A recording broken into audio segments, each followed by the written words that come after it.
कुल जमाती हुर्रियत कॉन्फ्रेंस के गैर कानूनी तौर पर नजरबंद चेयरमैन मुसरत आलम भट्ट ने कश्मीरी अवाम से श्रीनगर में ग्रुप 20 के इजलास के इनेकाद के खिलाफ 22 मई पीर को मुकम्मल हड़ताल करने की अपील की है। मुसरत आलम भट्ट ने नई दिल्ली की बदनामी जमानत तिहाड़ जेल से जारी एक पैगाम में आज़ाद जम्मू कश्मीर और दुनिया भर में मुकीम कश्मीरियों से भी अपील की कि वो मोदी हुकूमत के इस गैर कानूनी इकदाम के खिलाफ उस दिन एहतिजाजी मुजाहरे करें ताकि दुनिया पर एक बार फिर बावर कराया जा सके कि मोदी हुकूमत G20 कॉन्फ्रेंस बैन अवी तौर पर तस्लीम शुदा मुतनाज़ा इलाके में मुनक़द करके न सिर्फ आलमी बरादरी बल्कि खुद भारतीय अवाम की आंखों में दूर झोंकने की नाकाम कोशिश कर रही है। उन्होंने श्रीनगर और लद्दाख में ग्रुप 20 के इजलासों को न सिर्फ अक़वाम मुत्तहिदा की करारदादों बल्कि आलमी कवानीन की भी खुलमखुला खिलाफ वर्जी करार दिया। मुसरत आलम भट्ट ने कहा कि भारतीय काबिज हुकूमत के गिनावने चेहरे को बेनकाब और अक़वाम मुत्तहिदा के ज़मीर को झंझोड़ने के लिए जरूरी है कि कंट्रोल लाइन के दोनों अतराफ और दुनिया भर में मुकीम कश्मीरी 22 मई को फकीदुल मिसाल हड़ताल और एहतिजाजी मुजाहरे करके अक़वाम आलम पर वाज़ेह कर दें कि कश्मीरी अवाम हर हाल में तनाज़े कश्मीर का हल अक़वाम मुत्तहिदा की करारदादों के मुताबिक चाहते हैं और वो इस मकसद के हुसूल के लिए अपनी जद्दोजहद हर कीमत पर जारी रखेंगे और किसी भी कुर्बानी से दरेग नहीं करेंगे।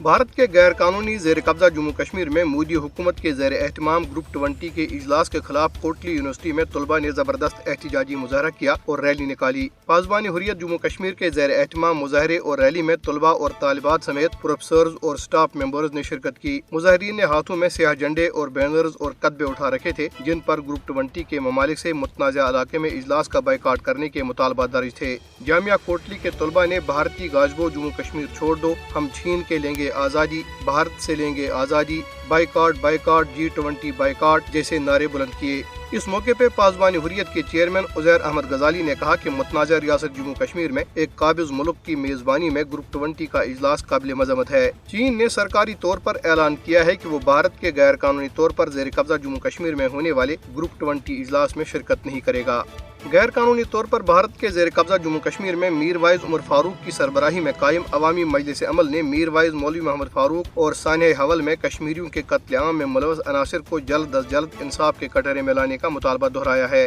कुल जमाती हुर्रियत कॉन्फ्रेंस और दीगर तंजीमों ने मकबूजा इलाके की बिगड़ती हुई सूरत हाल पर शदीद तशवीश का इजहार किया है। हुर्रियत रहनुमाओं ने कहा कि भारतीय फौजियों और पुलिस एहलकारों ने गुज़िश्ता हफ्ते से ग्रुप 20 के इजलास की नाम नहाद सिक्योरिटी के नाम पर घरों पर छापों के दौरान हुर्रियत रहनुमाओं, कारकुनों और नौजवानों समेत हजारों कश्मीरियों को गिरफ्तार करके मुख्तलिफ जेलों और पुलिस स्टेशनों में नजरबंद कर दिया है। कुल जमाती हुर्रियत कॉन्फ्रेंस आज़ाद जम्मू कश्मीर शाख ने गैर कानूनी तौर पर भारत के जेर कब्जा जम्मू कश्मीर में कुल जमाती हुर्रियत कॉन्फ्रेंस की रहनुमाओं यास्मीन राजा और जमरूदा हबीब की गिरफ्तारी पर शदीद तशवीश का इजहार किया है। उन्होंने कहा कि मकबूजा कश्मीर में कश्मीरी हुर्रियत क़यादत और हुर्रियत पसंद अवाम के खिलाफ मोदी हुकूमत फौजी ऑपरेशन जारी रखे हुए हैं और गुज़िश्ता रोज भारतीय फौज ने गैर कानूनी तौर पर नजरबंद कुल जमाती हुर्रियत कॉन्फ्रेंस के सीनियर रहनुमा शबीर अहमद शाह और दीगर के घरों पर छापे मारकर तोड़ फोड़ की और अहल खाना को हरासा करने के अलावा मकानों की दस्तावेजात कब्जे में ले लिए।